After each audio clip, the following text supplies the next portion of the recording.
Lowering interest rates is a relevant financial tool that can help us get out of recessions much quicker.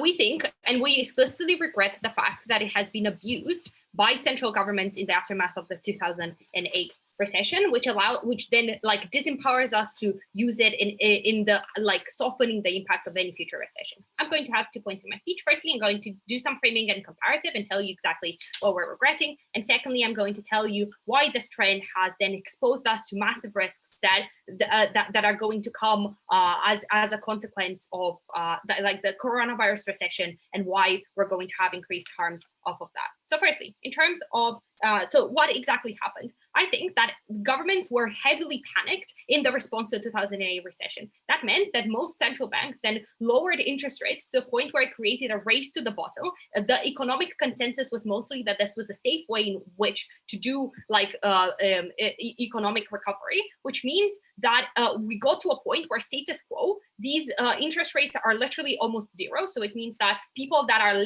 like giving out money to lend are almost making like no interest, sorry, like banks are giving out no interest because of the way in which central bank interest rates then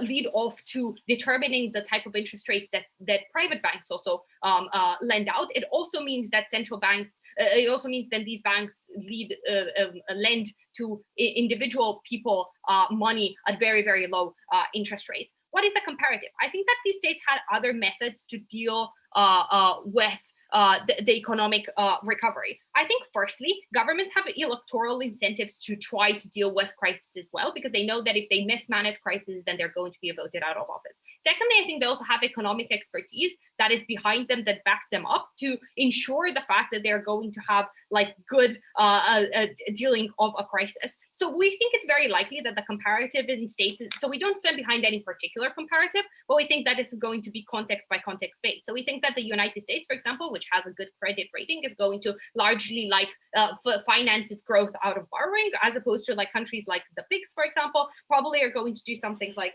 increase taxation and then redistribution via like government welfare programs. So I think these also increase consumption and increase GDP because they give money to the people that have the highest like economic multiplier, right? So they give money to poor people, which then, and the money that these poor people like feed off into the economy is money that then like affects way more people out in the broader scheme of things, as opposed to money that would be sitting in the pockets of like richer people who then have like less have the same amount of like direct spending that they produce, which means that their money contributes to the GDP of the country way less. Cool. So why does this then, so why was this harmful? Why did this expose us to a lot of risk? Firstly, I think this created a lot of unsustainable borrowing. I think that people were borrowing assuming that the economic period and the economic climate was going to be well off, but obviously, like we're currently living in a recession.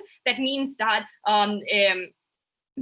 these people have significantly like fewer financial resources in order to pay back the debts that they have accrued. We think that because they thought that the welfare that was like there like 5 years ago to just recently was going to continue. I think that a lot of people were diluted into a feeling of security and a feeling of prolonged like low interest rates, which meant that they thought that this was something that would be good for them. We also see, secondly, in terms of like the financial markets, we think that the financial markets are slowly going back to the state that they were before 2008. We see that financial investors on Wall Street have learned literally nothing, and they're developing the same CDOs that caused the 2008 recession in the first place. So we think insofar as this type of borrowing facilitates these types of financial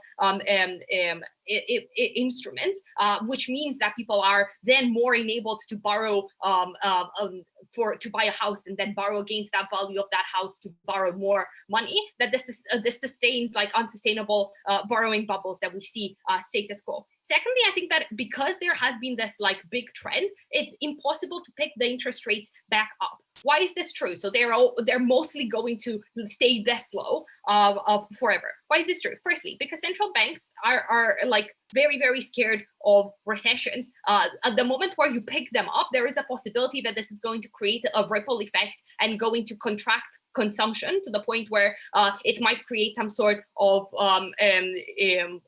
like GDP contraction, which might then stumble out of control. I secondly think that this is very politically and just socially unpopular, both in terms of like the economic consensus and also how people see to put countries through periods of economic strife. So what are the impacts of this? Before that, I'll take a POI from closing opposition if they have any.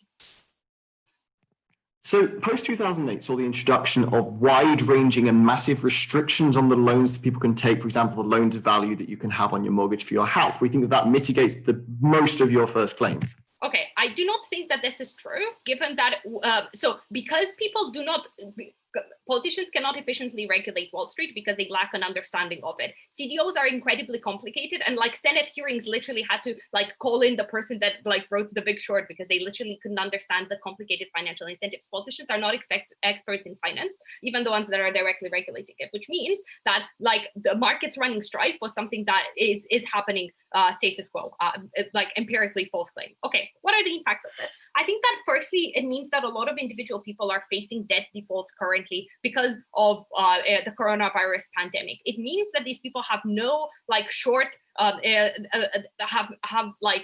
been diluted into putting themselves on this really big risk. It means that the strife that economies are facing in terms of consumption and the amount of like growth contraction that they're facing because of the coronavirus pandemic is significantly larger, because more people are experiencing like decreases in consumption, and they're having their like houses seized, etc., because they have no money to pay rent, etc. Secondly, I think that this also means that we're more exposed to risks in the future, right? Because we can't lower interest rates any further to protect ourselves from the coronavirus pandemic, and the recovery from it is going to be significantly harder. We have used up all of the capital that we have to lower interest rates on the 2008 recession, and then left us more exposed to future crises in the future. I think that because this race to the bottom happened, we are contracting the growth that we possibly have massively. I think you must propose and regret this. Beg you to propose.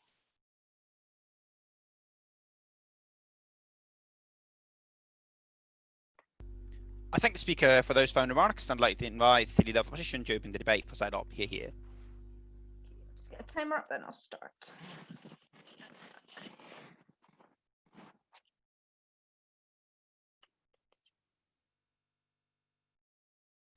So to frame for what the case that opening opposition is going to make in this debate, and as a little bit of rebuttal to the Prime Minister's speech, we note here that during a recession, lots of companies go bankrupt, lots of employers go bankrupt. This means that quite a lot of people will lose their jobs. What does this mean? What does this mean for people? This means that they have less money to spend for themselves and their families, whether that's less money to spend on essentials or on luxury goods. It means that less money is flowing into the economy, and therefore it means that without that money flowing into the economy, it is difficult for businesses to restart or for them to start employing people, and then in return for those people to continue spending money to keep a capitalistic economy running. So what can central banks do to ensure that during the bad times of a recession, that we can keep money flowing into the economy, to ensure that it is possible to recover from a recession, to ensure that people can get jobs and support their families, and therefore continue to support businesses, which will hopefully lead to happier times in the aftermath of a recession. Well, we think here in opening opposition that access to credit is a major part of that. And one very easy way to access credit is to take out a loan with a very low interest rate. If you take out a loan with a high interest rate, then it is going to put a lot of people off, specifically if you might have just lost your job, or if you might otherwise be struggling or in a shit situation financially. It's going to put you off. So if you are able to take out a loan with a very low interest rate, then it means that it is more attractive for you to take out that money, that it is more appealing for you to take out that money, and therefore when you do have that money into your account from a low interest rate loan that you take out, it means that regardless of your situation, whether or not you may be employed, it means that you can spend that money in the economy. You can spend it supporting businesses and therefore supporting jobs to get money flowing back into the economy. And as a result, when money starts to flow back into the economy, it means that various companies stay afloat, and as a result, people are able to keep their jobs, or they are able to get new jobs, and other companies as a result can start up from that and can also sell goods and services to the population, which will in turn encourage more people to spend money to support local and national economies. We believe that during times of financial stress, banks are understandably a lot more cautious. They are more cautious. They want to ensure that they can stay afloat, but they also want to ensure that people's jobs can stay afloat and businesses can stay afloat, because in the capitalistic society, they want money coming in. They want to ensure some flow. They want to ensure that they are able to support people financially, or that they are able to sort out people's finances and stuff like that. So if the main priority of a bank during a recession and during tough economic times is to stay afloat, it wouldn't make sense to offer loans. As mentioned earlier, it wouldn't really make much sense to offer loans with high interest rates, because as I say, if you are struggling financially, if you've lost your job, if you don't have as much money to spend as you previously did before the recession, then you are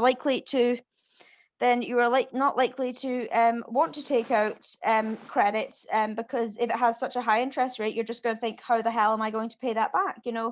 I'm just going to be stuck in mountains of debt that I'm not able to pay. Whereas if the central banks, and as a result of that, local banks, end up offering loans to people with very low interest rates, it means that it's more attractive to potential customers, to potential people and families who might potentially take out those loans.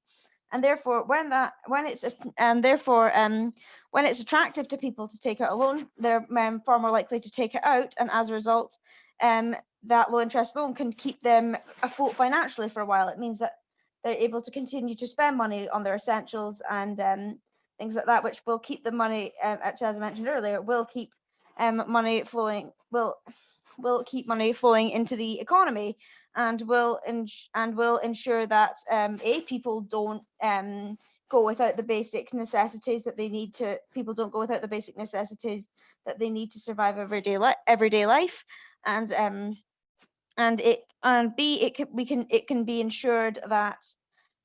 it can be ensured that businesses stay afloat. So so fewer jobs are lost during a recession than they perhaps otherwise would be. So it means that as a result, either directly and indirectly, jobs can be kept. People can keep their jobs. So as a result, the overall social and emotional impact of a recession is less likely to be felt throughout generations. It means that for example, the impact of the 2008 financial crash could have been more severe had this not happened. It could have been more severe had central banks not offered very low interest rates. The long-term emotional impacts on people, and the long-term impacts of people losing their jobs and losing access to essentials and the necessary needs, and ultimately money to spend to get the economy back up and moving again, please oppose this motion. I thank the speaker for those final remarks, and I would like to invite the Deputy Prime Minister to continue this debate here. Okay, can you all hear me?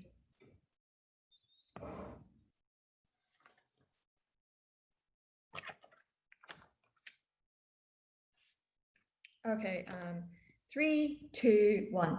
A couple of things in this speech. I'm first of all going to look at what the leader of the opposition just brought us, then do a little bit more framing of like what actually did the world and the economy look like before the 2008 financial crash, and like what were the fiscal and monetary policies used then, and then like what are the alternatives and the handouts and why that would have been better necessarily for the long run in particular. Okay, so first of all, looking at what the LO brought us, they first of all tell us this idea like, yeah, a good way to stimulate the economy is by giving people money so they can spend it, and they give us like this brief description of like the multiplier effect and everything like that. And they said like, oh, it's good to spend money in the economy because like then you're like supporting other people's living. But the point, like, yeah, we don't deny that. I think that is a fundamental fact of economics. But I think what Julie uniquely tell you is why this was unsustainable, because it lulled people into a false sense of security that it would always be fine and it would always be low. I think this then created a culture of borrowing, especially when there's a like not a lot of real money coming around from like sustainable places at that time. I think everybody was just like, oh, I can just borrow it and I can just like pay it back later, which just never stopped. Because notice in 2015, when David Cameron was prime minister, even then, like 7 years after the financial crisis,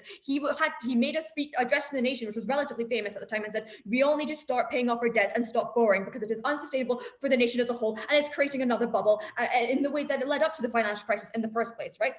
I also think that like, look, even if it does like stimulate the economy to begin with a little bit, I think we need to look at what is like good for the long term, because I think even if it like first of all, like compared to the 1920s depression, like the 2008 financial crisis, which was on the same track to go as deep in and for as long as that did, got better a little bit at the start. I think if you look at the prolonged overall effects of the decade between 2010 and 2020, the economy is still stagnating and not been growing nearly as much as was predicted pre-2008 financial era, right?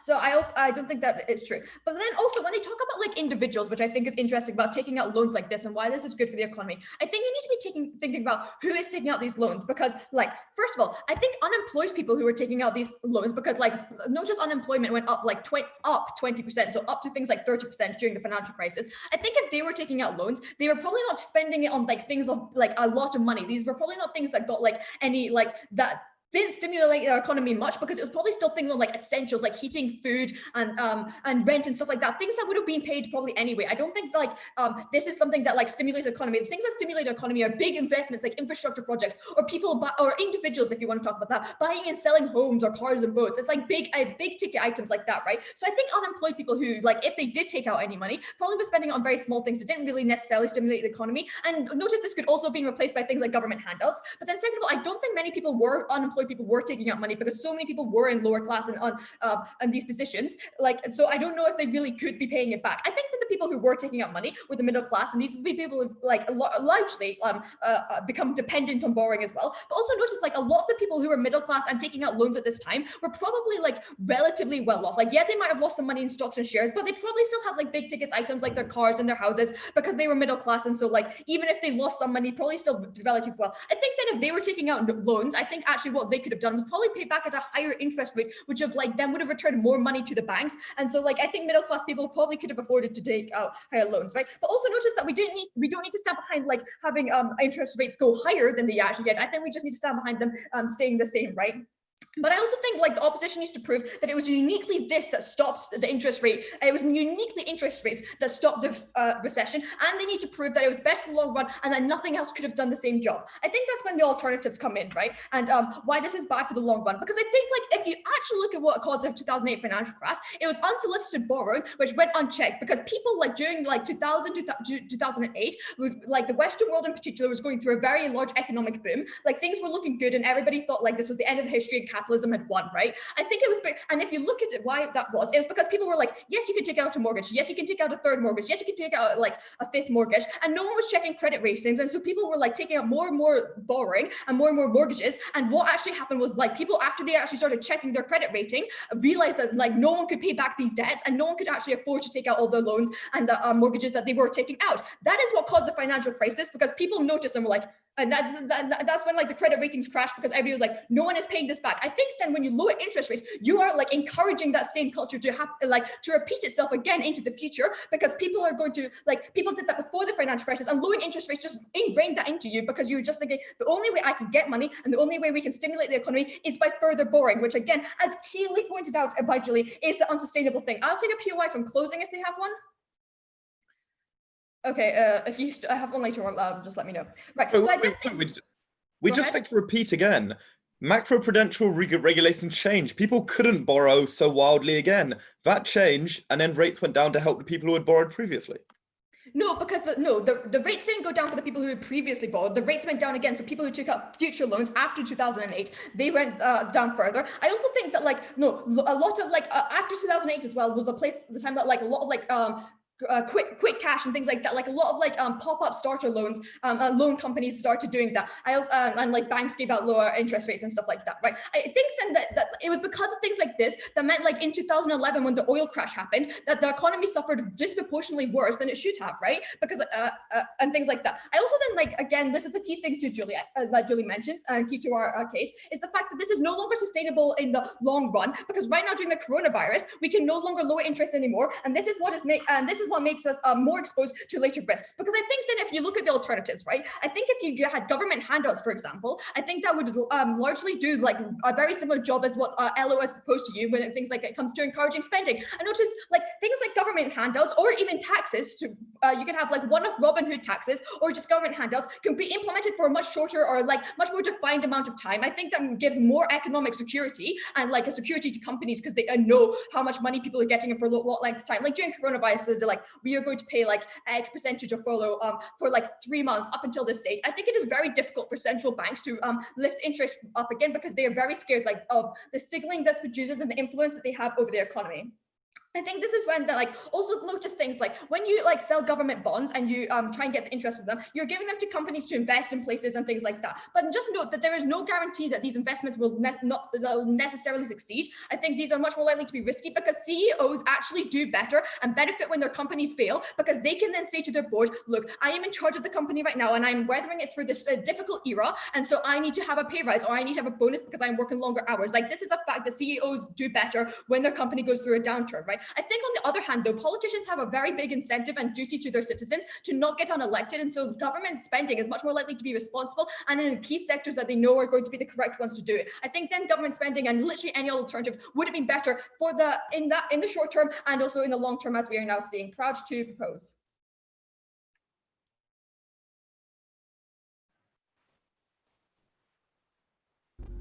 I thank the speaker for those final remarks, and I would like to invite the Deputy Leader of Opposition to conclude the opening half of this debate. Here. Can everyone hear me? Affirmative. Cool. Can I just get a second to make sure my notes are in order? Certainly so.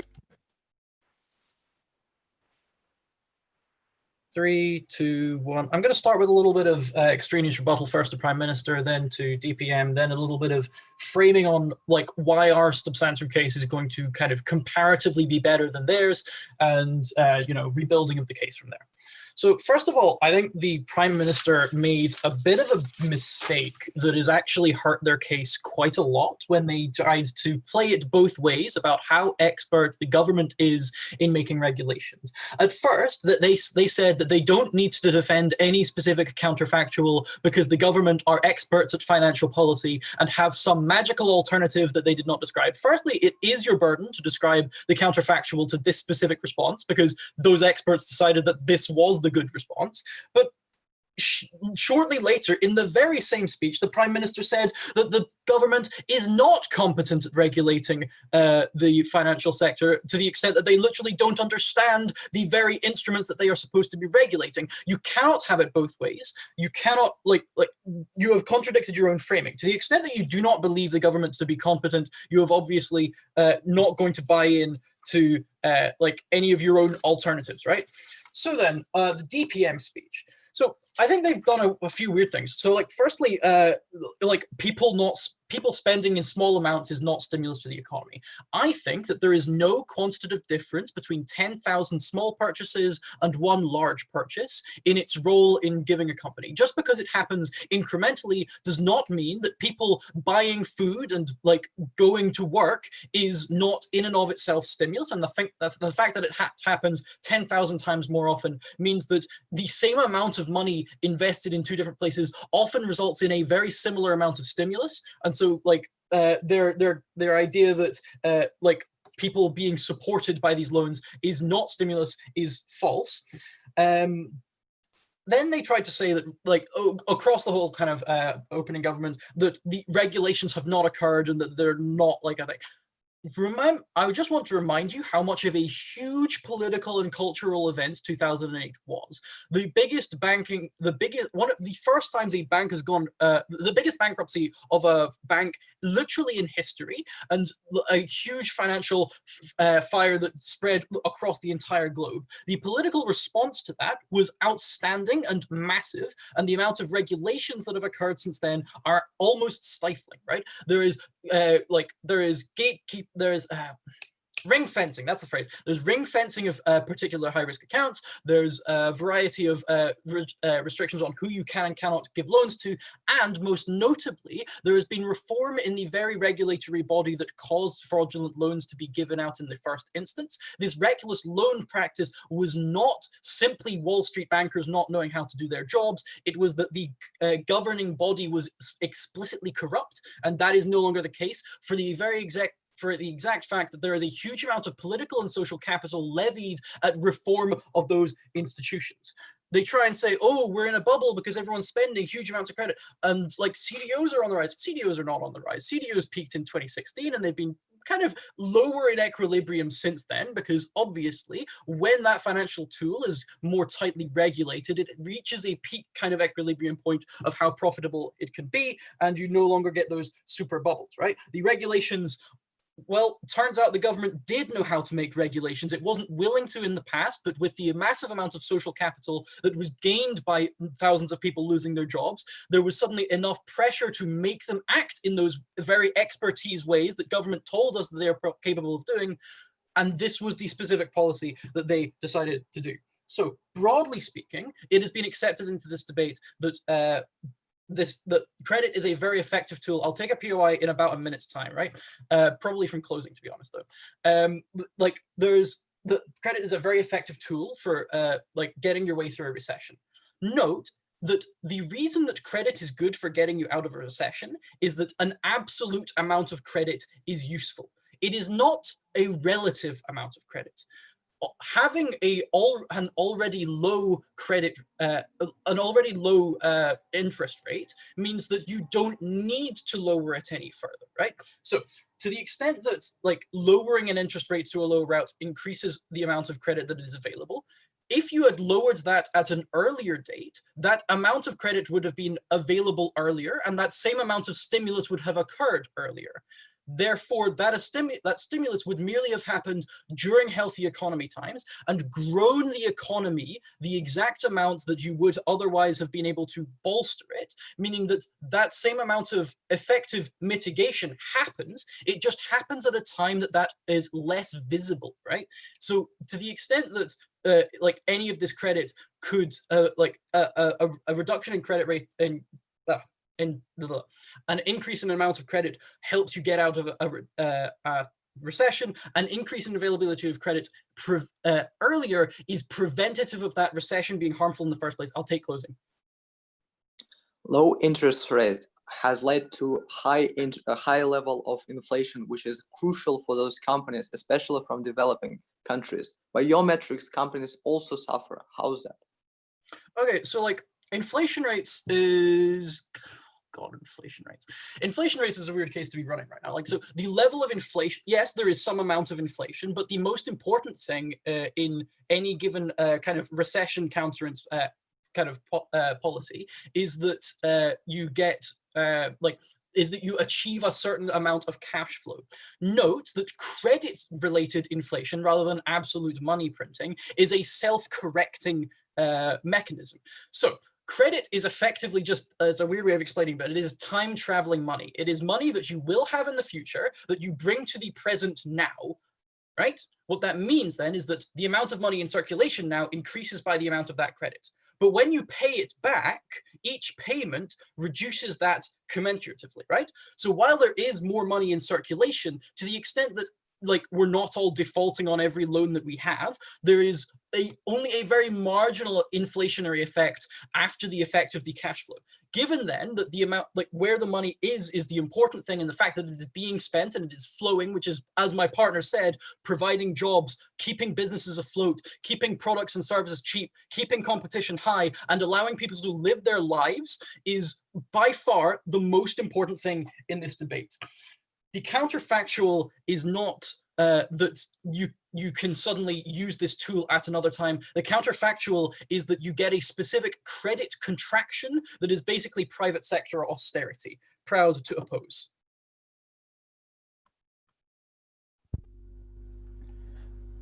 I thank the speaker for those final remarks, and to open the second half of this debate, I would like to invite the member of government here.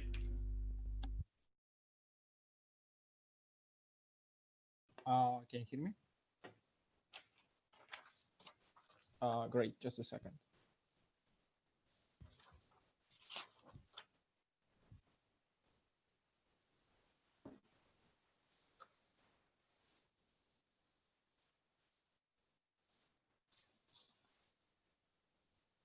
Okay, 3, 2, 1. Panel opening government talk about a lot of scenarios that could have happened. In the alternative, like you could have had more borrowing if you're United States, you could have had increased taxation if you're any other country. But I think the more explicit comparative in this debate is just to have a like higher interest rates. And I think there is a very few analysis why it is kind of a beneficial, and we're gonna fix that thing in this debate. And also we will talk about why we'll have more reliance on stimulus packages, like for example today, and why it can be bad as well. So before that, just a few responses to the opening government and the opening opposition, and few clarifications. I think this debate is not about people who lost their mortgages, who lost their businesses. They are less relevant in this debate because they have already lost their assets as a result of that crisis, and it's probably already confiscated or taken away by the government due to their bankruptcy, since they have no money to pledge and have a like huge credit in order to open new business or have a new house. Therefore, they cannot take loan on either side of the house. Therefore, I think these people are actually out in this debate.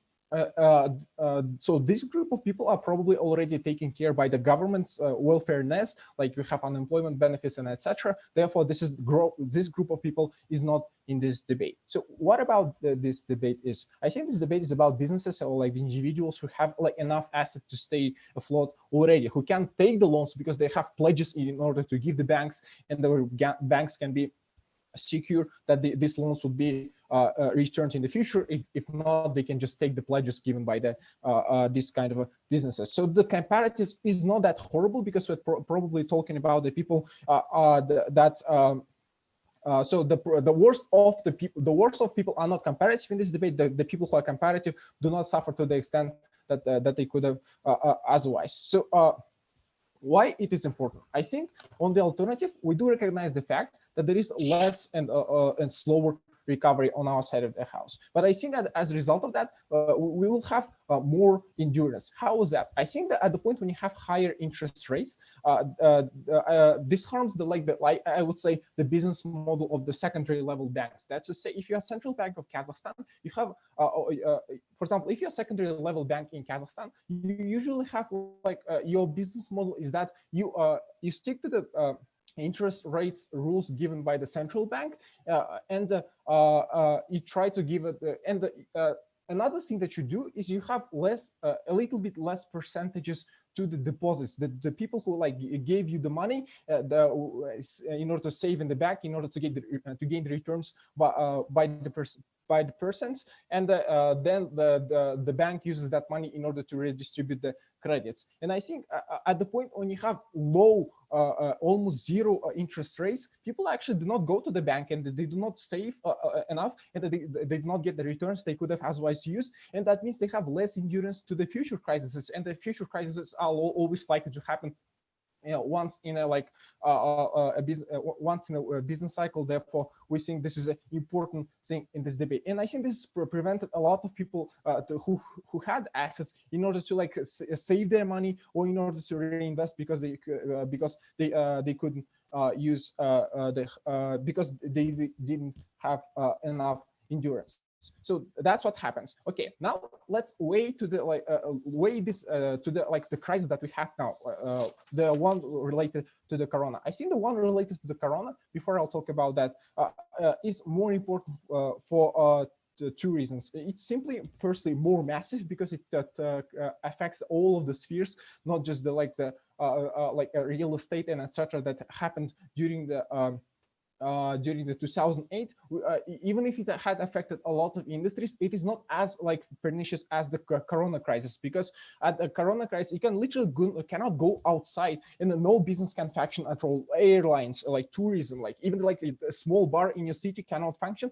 So this is the people who suffer as a result of that crisis are far greater. This is also true for the secondly, this is also concerns the people who are outside the individual country. For example, the most vulnerable people who rely on the remittances that coming from the developed world are also suffered to the great extent, because the people who actually send the money to their home countries are the ones who are not non-essential workers. Therefore, they're the ones who are most likely to lose their jobs, and therefore they are more likely to suffer on our side of the house. And we will this massively explains the beyond of that money. So there is a crisis in the future. So what is the possible response? The response we've seen is a lot of stimulus packages in order to stimulate the spending. So at the point when you opt into the solution, you have two options. First, you print a lot of money in order to fund that stuff, and this is actually what a lot of people are doing. And we believe this is a kind of a bad, because it increases the inflation. Because at the point when you redistribute a lot of money, there is more money circulating in the economy, and the prices of the product increase because there is more people can buy that stuff, and because the demand increases for that stuff, and the prices of the products also increase. That means you have less money because your wages do not adjust sufficiently enough, and the business have less money, less opportunity to adjust to the wages and the prices. Therefore, people are more vulnerable. But before I elaborate, I would like to take OO or CO.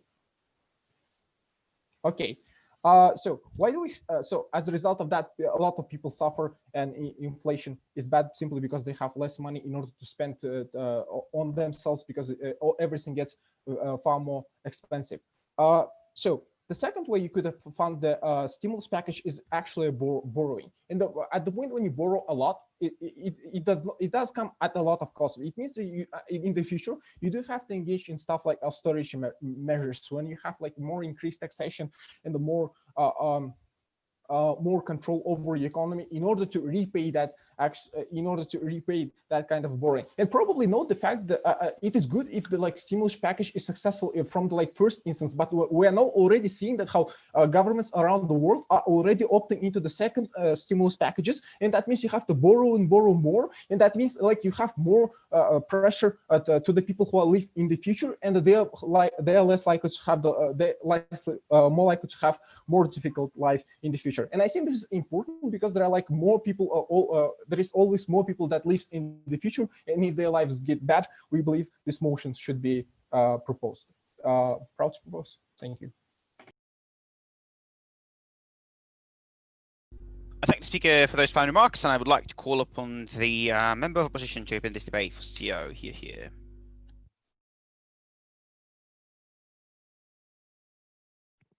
Am I well audible?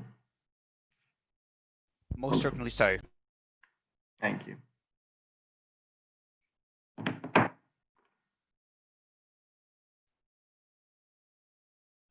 I'm going to bring you two extensions in this speech. The first one will be quite a long one, which is a good characterization of the recession. And I'm going to show you, taking it above our opening, who just said, basically their case was premised on people take on debt and debt helps the economy. We think that this is true, but we're going to show you why low rates were comparatively necessary in achieving any of the impacts that the government then wants. These are, for lack of their real comparative, we're assuming fiscal stimulus, at least this is what they indicated. We're going to show you why that was required. Secondly, we're going to show you why this laid the groundwork for future response and why, in fact, that was better and why this has saved a lot of people's lives and generally has been very good in the post-COVID world. So let's talk about OG's lack of a comparative. They assert things like, we're going to give government handouts. I think this means that they think that their comparative to monetary policy, if they just raise interest rates, is going to have to be giving people money, because we don't want to give them the comparative that they're just going to do nothing, because that's quite intuitively not a very good idea. You have to do something. But also, I think the first point that they give us is effectively that you get unsustainable borrowing. We respond to this a couple of times with the POI, but I'll respond to it again. And that is simply that post-2008 saw the introduction of massive regulation on the things that people can do with mortgages and so on. These are caps on the loan to value that you can have for your mortgage that did not exist previously. We do not see anything like the levels of risky borrowing that existed prior to this. But crucially, right, they say it's about the risk of the financial system itself, because they are trading financial products with each other, and that is risky because interest rates, right? No, the financial products they're trading are collateralized debt obligations based on mortgages. When you regulate the mortgages and you make the mortgages less risky, you make the financial products less risky. That is why we have not had another financial crisis of the likes of 2008 based on the same thing since, because we fixed the problem largely. We think that this basically wipes out that point. And on declawing central banks, I think that, just to respond to this, lowering interest rates to zero allowed us to create tools that actually were also effective, and we saw this as being equally effective in the post-recovery stage. We know what happened because we're all still here, and we saw what happened. They used things like quantitative easing in the European Union, and that was actually highly effective, and it was a tool that was generated specifically out of the low interest rates that came from the that came in the aftermath of 2008. So, extension number one, characterizing the recession.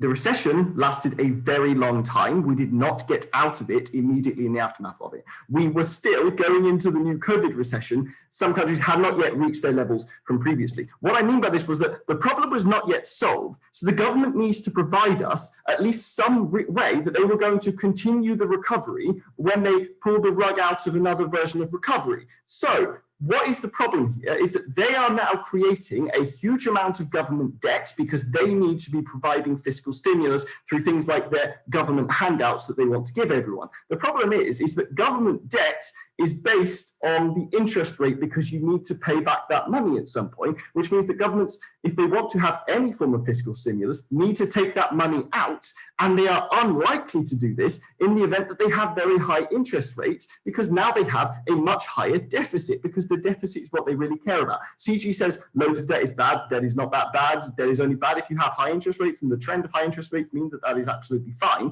The thing is here, though, the crucial thing is that they are propping austerity in a recovery phase of a recession, which is terrible because austerity in the public sector means that people lose their jobs, means that people can't, access the services that they desperately need. It means things like not having anything like the same level of unemployment benefits because you can't afford it, because you've had to implement austerity, because you're a stupid government who raised the interest rates when you had to take on loads of debt, and now you can't maintain that debt anymore. It completely de-teeths you to be able to do that. But the second thing here is that raising rates would certainly have led to another recession, because it was not done yet, and this is exactly what happened in 2012 in the Eurozone. They raised interest rates and they got a double-dip recession in Italy, Spain, and France. The UK and the US did not raise their interest rates. They did not get another recession. I think this is a massive impact, because we can literally prove to you that there would have been another recession. This is exactly why governments did not raise interest rates, because they had lack of a better alternative. Another impact on this is simply that there would have been a deflation trap had this happened. Now, CG says it would have led to lots of inflation. I can tell you now that it did not lead to lots of inflation, because this is a regrets motion, and inflation has been like 2 or 3% for a decade and a half now. It's not high. It never got high. This is just basically not a true characterization of what things look like. What does a deflation trap look like? Deflation traps look like prices falling, wages falling, which are normally fixed by lowering the interest rate because you have no other upwards pressure on prices. But crucially here, and this is where we extend significantly beyond that opening, who say they achieve greater consumption by taking on debt. We achieve greater consumption without taking on more debt because the debt that currently exists matters. No CG, everyone did not lose their house after 2008. A very small proportion of people did, but everyone who owns mortgages were affected by it. Debt, when you have deflation, which you could not control because you had no monetary policy, means that your debt in absolute values increases, which means that you are now suffocated by the increasing values of your debts, by the increasing amount that you have to pay on those debts because you have massive interest payments coming up from your mortgage company because they have variable rates and they're mean like that. What this means is that you now have much, much lower consumption because people's consumption is tied to their overall debt because they like to have, maintain a sort of broadly similar overall wealth. We think this is terrible. We also think other impacts of this is declining wages, destroy worker power and their ability to bargain for certain things. We think this is bad. Now, second point of the extension here, this laid necessary groundwork for the COVID-19 response that has been incredibly effective and has saved a lot of people's jobs, livelihoods, and ultimately lives. Why is this true? Firstly, we should note that the only time interest rates have hit zero is now, right? So the entire debate that says like, oh, this made governments really difficult to do something, well, they weren't because they were cutting interest rates and they were fine doing that. But crucially, why is COVID-19 special? COVID-19 meant that no one was buying anything, which meant that your interest rates did not matter because people were not taking out mortgages. The reason they could not purchase was because they could not actually physically access the shop. It required fiscal stimulus. It was the only way that you could possibly get us out, or at least begin to get us out of this recession, was by spending a shitload of government money. You had to literally, Rishi Sunak protected a load of people's jobs in the UK just by paying them for it. That was the only way out of that. You could not use interest rates in this case, which meant that we required interest rates to be incredibly low. We required sustained interest rates and the government not to be crippled by debt for them to be able to take on this level of government debt to be able to manage this. This was only possible on our side of the house, only possible with this trend we're very proud to oppose.